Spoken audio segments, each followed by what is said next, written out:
वहाँ पर जब गए तो नेचुरल है, प्रेस वाले तो थे ही थे। तो प्रेस वाले ने, एक भाई ने इंटरव्यू लेते हुए प्रश्न पूछा कि श्री राम को आप भगवान मानते हो, देव मानते हो या मानव मानते हो, है ना? तो हमने उस समय, बाबा तो टचिंग अच्छी कर ही देता है, और बाबा ने 2-3 दिन पहले भी कहा कि जब मैं देखता हूँ कि बच्चे क्या जवाब है, मूंझ ना जाए, तो बाबा प्रवेश करके भी बुलवा देता है। तो उस समय यही आया कि उन्होंने जैसे पूछा कि राम को आप भगवान मानते हो, देव मानते हो, मानव मानते हो, मैंने कहा तीनों ही मानते हैं। क्योंकि उन्होंने परमात्मा तो पूछा नहीं। और बाबा तो हम बच्चों को कहते हैं भगवान भगवती तो मैं बनाता ही हूँ तुम्हें, तो भगवान तो है ही है ना? भगवान का मतलब क्या है? तो मैंने उसको यही बताया कि भगवान का मतलब भ माना भूमि, ग माना गगन, व माना वायु, अ माना आकाश, न माना नीर। तो जिन्होंने पांचों तत्व के ऊपर अधिकार प्राप्त किया था, ऐसी शक्ति थी जिनके पास, वो भगवान भी है। दिव्यता संपन्न, दिव्य गुणों से संपन्न थे तो देवता भी है। और क्योंकि उन्होंने साधारण मनुष्य रूप में जन्म लेकर के आज के मनुष्य को सिखाया कि जीवन कैसे सकारात्मक विचारधारा के साथ जीना चाहिए, तो मानव भी हो गए। तो तीनों ही है।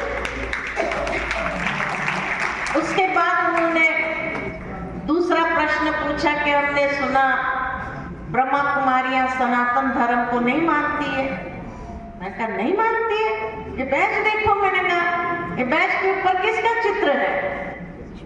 लक्ष्मी नारायण राधे कृष्ण। तो राधे कृष्ण लक्ष्मी नारायण कौन थे? सनातन थे ना। तो हम तो और ही उसको अपने दिल में लगा करके घूम रहे हैं, और हमारा लक्ष्य यही है कि हम सनातन धर्म की पुनः स्थापना में भगवान के मददगार बने, और यही लक्ष्य के साथ हम कार्य कर रहे हैं। हरेक के अंदर, हरेक के दिलों में ये झंडा लहराने का काम। तो कौन कहता है सनातन? किसने आपको ये गलत इंफॉर्मेशन दे दी? तो बेचारा मूर्ख है। फिर तीसरा प्रश्न कहा कि हमने सुना ब्रह्मा कुमारियां अविवाहित रहती है। मैंने कहा किसने कहा? हम तो सब शादीशुदा है। लोग पति को परमेश्वर मानते, हमने परमेश्वर को पति माना। कौन कहा कि हम बेचारा आगे प्रश्न क्या पूछे उसको समझ में नहीं आ रहा था।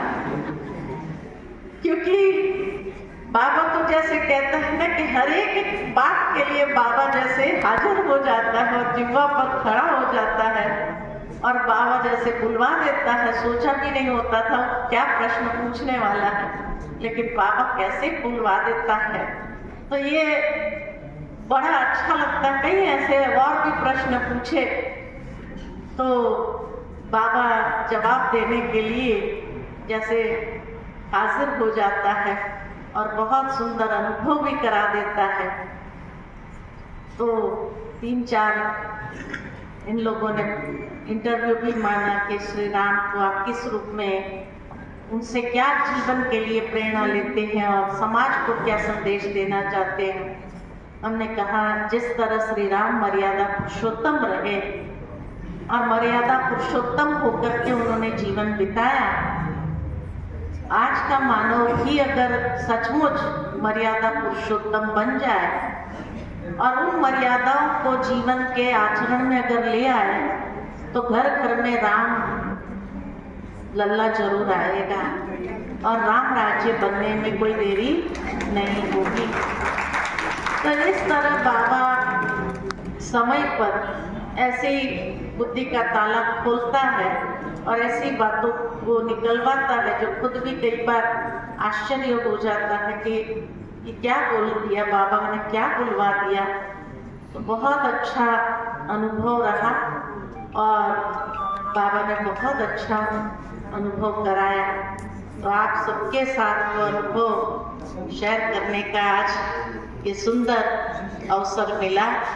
उसके लिए थैंक्स तो बहन जी को, जिन्होंने आप सबको भी यहाँ एकत्रित किया, ले आए, जिनके कारण भले वो स्थूल में हम सबके बीच में हाजिर नहीं रह सके, लेकिन सूक्ष्म में तो यही है। और साथ में हमारे सारे भोपाल की वरिष्ठ बहनें, साथी बहनें, छोटी बहनें सब और भाई बहनें भी पहुंच गए हैं। ये देख करके बहुत बहुत खुशी हो रही है, खुशी हो रही है। बहुत बहुत धन्यवाद दीदी जी।